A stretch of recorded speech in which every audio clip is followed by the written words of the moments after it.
Everyone, I thought it'd be fun to do a 3-month postpartum update.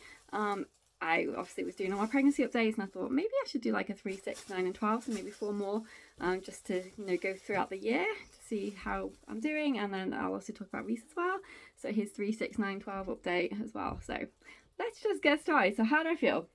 Mentally, I am on cloud 9. Literally, it is just the best. If you have ever, anyone who's ever wanted kids and for whatever reason not been able to, in our case it was male factor infertility, you will know how much I could be possibly on cloud 9, because I genuinely never thought I would have a second, and the fact that I've got him, it's just, oh my gosh, it's just the best. It doesn't make me not want any more. No, I'd love a third, but realistically speaking, that's not going to happen. So I'm so grateful for my 2 that I have. I just feel so blessed. No matter what, whether it's waking up in the night, I'm obviously exclusively breastfeeding, so I don't pump and I don't use bottles, so it's all on me. But I did the same with my daughter. I love it. It's the best, and I couldn't have asked for more. It's just I just feel in bliss, total bliss.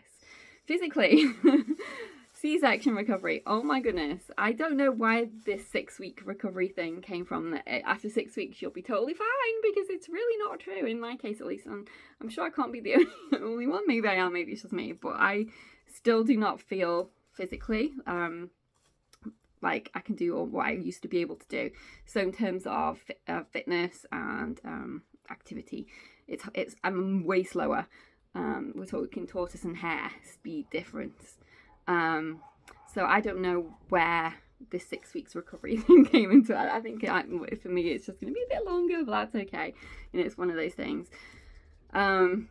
Would I have gone back in time and said to myself, maybe we should try something in addition for induction? Yes, now.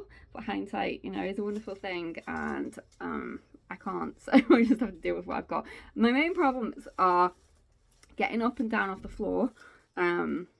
So like bending and stuff, it still feels super tight. So whether this thing's stuck, I don't know. I've started to try to do the massage, but it hurts. So it said, I read not to do it if it hurts. So it's like, I don't know what to do. So it doesn't always hurt. It just, in certain spots of the scar, it hurts. And also I'm still massively numb. I think that definitely plays a part in it, because obviously I can't feel how hard I'm pressing when I'm massaging, because I'm numb. It's like really tingly. It's horrible. It's like the dentist. That's what it feels like when you've been to the dentist and your cheek is all, your cheek's there, you can feel your cheeks are there, but it doesn't feel normal. That's what my skin is like, pretty much up to belly button below. But oddly enough, scar down, it's fine. I can feel normally there. It's just up, so from the top of the scar upwards. So I don't know about that, what that will suggest or anything, or whether that means it'll always be like that, or whether it'll come back. I really don't know. I've heard that it can take a long time for nerve regrowth and everything, so that's that. But other than that, other than the numbness and the physically not being able to do as much as I can do everything. I would phrase it. I can do everything I used to do. I'm just way slower at it. Like me getting up and down off the floor now compared to previous. I'm like a like a very slow-mo, like sloth from Zootropolis. But I'm sure I hope it'll get better. But it's just one of those things. What can you do? I don't think I want to do any like core exercises yet or anything. So I don't feel ready for that yet. Maybe in time that would be helpful. I don't know. I think if it doesn't improve within the next like 3 months or so, I think I'll go and get checked just to be on the safe side. I don't know who I'm supposed to see. To try and get a GP appointment here is like now only possible, but I'll try and get checked, because I wonder if like physio or something like that would help. But again, the waiting list for that is probably years. And I'll probably be better by then. So the medical system here is awful. Literally, we have to drive 5.5 hours for my daughter to get an ultrasound, because she's not an ultrasound, a CT scan. She has retained baby teeth, and they need to find out where the adult teeth are. So we have to travel 5.5 hours because they don't have the machine at our city hospital. Obviously, they don't have it at the local hospital. They also don't have it at our city hospital. So we have to drive to another city entirely. It's just crazy. So yeah, God knows how long the physio list would be. But you know, I'm just so grateful that I'm just, you know, getting on with everything, and hoping that eventually I'll be able to feel my stomach again. Anything else? So I'm still pretty much, I lost a lot of weight once he was born, but I've stayed static after that. With breastfeeding, I don't think I lose weight until I start to breastfeed less, because I tend to eat more when I'm breastfeeding because I'm more hungry. So I'm not bothered about the weight loss or anything. I know that will come in time. It did for my daughter. It's just annoying with clothes and stuff because nothing fits, but I did get a few summer things to tide me over, and then I'll just use I got like sweatshirts and things when I was pregnant, so I'll just use those in the winter until you know, I can get back into some. I mean, I don't have tons of clothes anyway, so I'll just fit into whatever I can fit into, and that'll just make do. What else? I'm trying to think. Yeah, I think that's pretty much it for me. So just in bliss, total bliss. Now let's move on to Mr. Man. So he was 3 months on the 11th, so it's now the 14th. He is just doing so amazingly well. I can't recall when my daughter did every single thing that she did, but I think he is doing things maybe a little bit sooner than she did. But I can't, you know, I don't want to say for certain that that's the case, but I think he might be a little bit more advanced. But I mean, every baby is different. It doesn't matter either way. He's putting things in his mouth. He's been doing that for a while now. Picking up his toys. He is, as you can hear, chatting away. He's like my little pterodactyl, but he also does say sounds, and I swear he said mama a few times, not out of context obviously, but you know, in terms of the sounds. He is waking up now, I'd say 1 to 2 times a night. He's exclusively breastfed, so I just feed on demand whenever he wants to. But it generally speaking works out to be about 1 to 2 times a night. As you can see, his head support is really getting stronger now. He's starting to roll onto his side. What else? He has finally, well, I'd say tentatively, for the last few days or so, stopped pooping in the night, which is amazing because he's been pooping at least twice in the night since he was born.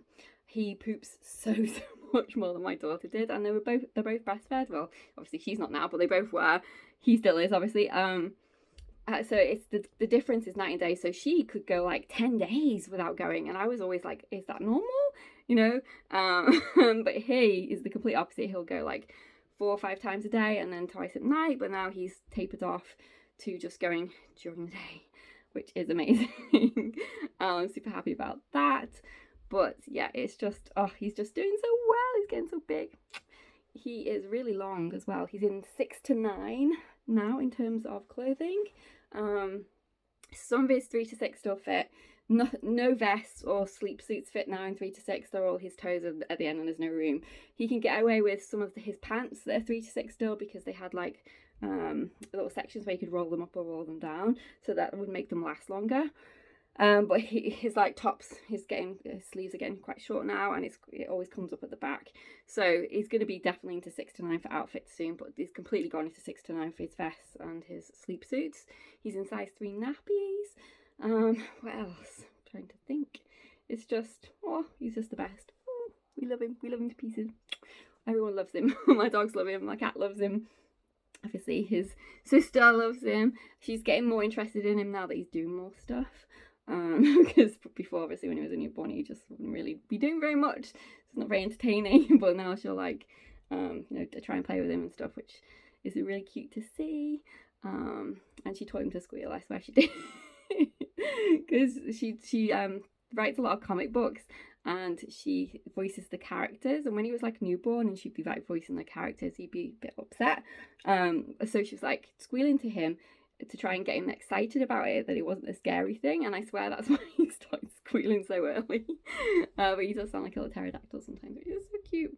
But yes, he's definitely saying, I can definitely hear the different sounds, and I imitate him and as much as possible, and then obviously talk to him as much as possible in normal language development.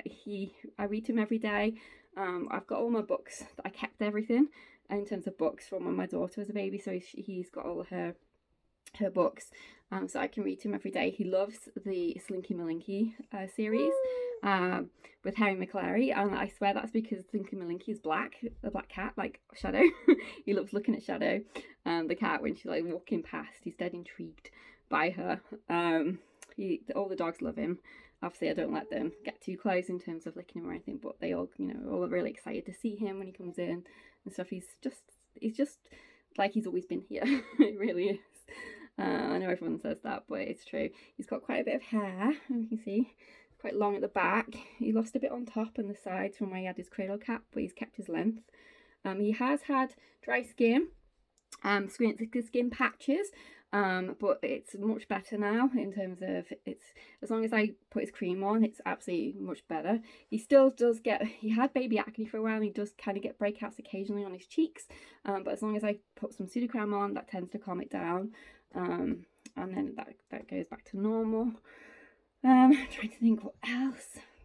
Yeah, it's just I've been thinking about weaning in terms of food when he's 6 months, like what we're going to do. So with my daughter, we did baby led weaning, so I plan to do the same again, but I might offer a few purees as well. I didn't do that with my daughter. I did exclusively baby led weaning, but I don't know, something inside of me is saying to try a bit of both this time. So like preloaded spoons and stuff, let him take it to his mouth, but offer them. But yeah, he wants to eat now. We're just in bliss. So that is our 3-month update. I'm going to feed him, get him in his pajamas, and we'll see you in the next video. So thanks very much for watching. Take care. See you soon.